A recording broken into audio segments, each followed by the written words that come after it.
ಮಣಿಪಾಲದ ಕಸ್ತೂರ್ಬಾ ವೈದ್ಯಕೀಯ ಮಹಾವಿದ್ಯಾಲಯ ಮತ್ತು ಕಸ್ತೂರ್ಬಾ ಆಸ್ಪತ್ರೆಯಲ್ಲಿ ಇಲ್ಲಿಯವರೆಗೆ 100 ಮಕ್ಕಳ ಹೃದಯ ಶಸ್ತ್ರಚಿಕಿತ್ಸೆಗಳು ಯಶಸ್ವಿಯಾಗಿ ನಡೆದಿದೆ.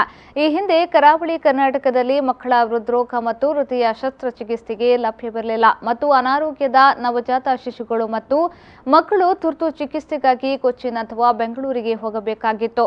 ಆದರೆ 2018ರಲ್ಲಿ ಮಣಿಪಾಲದಲ್ಲಿ ಈ ಸೇವೆ ಆರಂಭವಾಗಿದ್ದು ಇದುವರೆಗೆ ಯಶಸ್ವಿಯಾಗಿ 100 ಶಸ್ತ್ರಚಿಕಿತ್ಸೆಗಳು ನಡೆದಿದೆ ಎಂದು ವೈದ್ಯಕೀಯ ಅಧೀಕ್ಷಕರಾದ ಡಾಕ್ಟರ್ ಅವಿನಾಶ್ ಶೆಟ್ಟಿ ಹೇಳಿದರು. ಅವರು ಉಡುಪಿಯಲ್ಲಿ ಸುದ್ದಿಗೋಷ್ಠಿ ನಡೆಸಿ ಮಾಹಿತಿಯನ್ನ ನೀಡಿದ್ರು. 2018ರಲ್ಲಿ 2 ಮಕ್ಕಳ ಹೃದ್ರೋಗ ತಜ್ಞರು ಮತ್ತು ಮಕ್ಕಳ ಹೃದಯ ಶಸ್ತ್ರಚಿಕಿತ್ಸಕರೊಂದಿಗೆ ಈ ಯೋಜನೆಯನ್ನು ಪ್ರಾರಂಭಿಸಲಾಯಿತು. 2019ರ ಡಿಸೆಂಬರ್ ಹೊತ್ತಿಗೆ 100 ಶಸ್ತ್ರಚಿಕಿತ್ಸೆಗಳು ಯಶಸ್ವಿಯಾಗಿ ಪೂರ್ಣಗೊಂಡಿವೆ. ಮಣಿಪಾಲದಲ್ಲಿ ಹೃದಯ ಶಸ್ತ್ರಚಿಕಿತ್ಸೆಯನ್ನು ಮಾಡಬಹುದೆಂದು ಮಕ್ಕಳ ವೈದ್ಯರು ಮತ್ತು ಪೋಷಕರಿಗೆ ಮನವರಿಕೆ ಮಾಡುವುದು ಕಷ್ಟದ ಕೆಲಸವಾಗಿತ್ತು.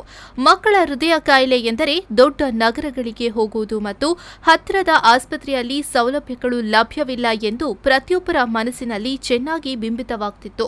ನಮ್ಮ ಆರಂಭಿಕ ಕೆಲವು ರೋಗಿಗಳು ಕೃತಕ ಉಸಿರಾಟ ಸಾಧನೆ, ವೆಂಟಿಲೇಟರ್ದ ಅವಶ್ಯಕತೆ ಇದ್ದ ನವಜಾತ ಶಿಶುವಾಗಿದ್ದು ಸ್ಥಳಾಂತರಗೊಳ್ಳುವ ಸ್ಥಿತಿಯಲ್ಲಿರಲಿಲ್ಲ. ಹಾಗಾಗಿ ಅವರಿಗೆ ಇಲ್ಲಿಯೇ ಶಸ್ತ್ರಚಿಕಿತ್ಸೆ ಮಾಡಲಾಯಿತು.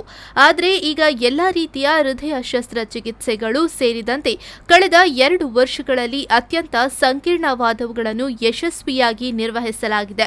ನಿಧಾನವಾಗಿ ಬಾಯಿ ಪ್ರಚಾರದ ಮೂಲಕ ರೋಗಿಗಳ ಸಂಖ್ಯೆ ಹೆಚ್ಚಾಯಿತು. ಬಹುಪಾಲು ರೋಗಿಗಳು 1 ತಿಂಗಳ ನಂತರ ಕೂಡ ಅರಿತು ಆಸ್ಪತ್ರೆಗೆ ಬರುತ್ತಿದ್ರು ಎಂದು ಮಾಹಿತಿಯನ್ನ ನೀಡಿದ್ರು. ವೈದ್ಯಕೀಯ ಅಧೀಕ್ಷಕರಾದ ಡಾಕ್ಟರ್ ಅವಿನಾಶ್ ಶೆಟ್ಟಿ ಅವರು ವೈದ್ಯರ ತಂಡವನ್ನು ಅಭಿನಂದಿಸಿದ್ರು.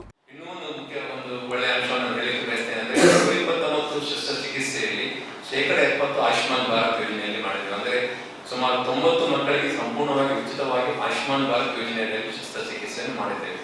ಬಹುಶಃ ಆಯುಷ್ಮಾನ್ ಭಾರತ್ ಯೋಜನೆಯಲ್ಲಿ 90 ಮಕ್ಕಳಿಗೆ ಶಸ್ತ್ರಚಿಕಿತ್ಸೆಯನ್ನು ಮಾಡಿದ್ದು ಬಹುಶಃ ಕರ್ನಾಟಕದ ಕೆಲವು ಆಸ್ಪತ್ರೆಗಳಲ್ಲೂ ಒಂದಂತ ನಾನು ಹೆಮ್ಮೆಯನ್ನು ಹೇಳಲಿಕ್ಕೆ ಬಯಸ್ತೇನೆ. ಯಾಕೆಂದ್ರೆ ಆಯುಷ್ಮಾನ್ ಭಾರತ್ ಯೋಜನೆ ಎಲ್ಲ ಆಸ್ಪತ್ರೆಗಳು ಇಲ್ಲ, ಎಲ್ಲ ಖಾಸಗಿ ಆಸ್ಪತ್ರೆಗಳು ಎಂಪ್ಯಾನಲ್ ಆಗಿಲ್ಲ. ಸೊ ನಾವು ಸುಮಾರು 70% ಶಸ್ತ್ರಚಿಕಿತ್ಸೆಯನ್ನು ಆಯುಷ್ಮಾನ್ ಭಾರತ್ ಯೋಜನೆಯಲ್ಲಿ ಮಾಡಿದ್ದೇವೆ. ಆಮೇಲೆ ನಾನು ಈಗ ಹೇಳಿದಾಗ 7 ಶಸ್ತ್ರಚಿಕಿತ್ಸೆಯಲ್ಲಿ ಕೂಡ ಸುಮಾರು 100ರಷ್ಟು ಶಸ್ತ್ರಚಿಕಿತ್ಸೆ ಆಯುಷ್ಮಾನ್ ಭಾರತ್ ಯೋಜನೆಯಲ್ಲಿ ನಾವು ಮಾಡಿದ್ದೇವೆ. ಸೊ ಇದು ಬಹಳ ನಮಗೆ ಸಂತೋಷದ ವಿಷಯ. ಯಾಕಂದ್ರೆ ಸಾಕಷ್ಟು ಬಡ ಕುಟುಂಬದ ಮಕ್ಕಳಿಗೆ ಇದರಿಂದ ಪ್ರಯೋಜನ ಆಗಿದೆ. ಆದರೆ ಹೆಚ್ಚಾಗಿ ನಮ್ಮ ಶಸ್ತ್ರಚಿಕಿತ್ಸೆಯನ್ನು ಮಾಡಿದ್ದು ನಮ್ಮ ಆಸ್ಪತ್ರೆ ಹುಟ್ಟಿದಂತೆ ಕೆಲವು ಮಕ್ಕಳಿಗೆ, ಬಹುಶಃ ಹೊರಗಿನ ಕೆಲವು ಸಾರ್ವಜನಿಕ ಪೋಷಕರ ಆರೋಗ್ಯ ಸಂಪೂರ್ಣವಾಗಿಲ್ಲ. ಯಾಕಂದ್ರೆ ಈಗಲೂ ಕೆಲವು ಸಾರ್ವಜನಿಕರು ದೂರದ ಬ್ಯಾಂಗ್ಳೂರು ಅಥವಾ ಚೆನ್ನೈ ಇರ್ಬೋದು ಅಥವಾ ಕೊಚ್ಚಿನ್ ಇರ್ಬೋದು.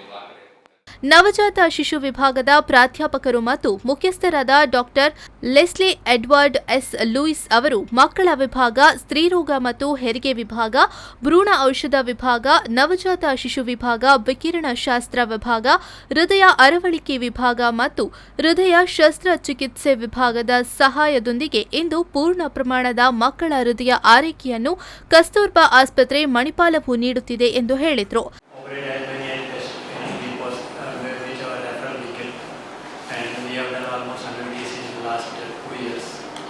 Now our inborn patient, at least which are born in a hospital, we are catering to them because outside public does not know still much about all these services available here. So we'll take it forward and we'll hope that more people will come to know about these services available in this area and probably will be able to cater them.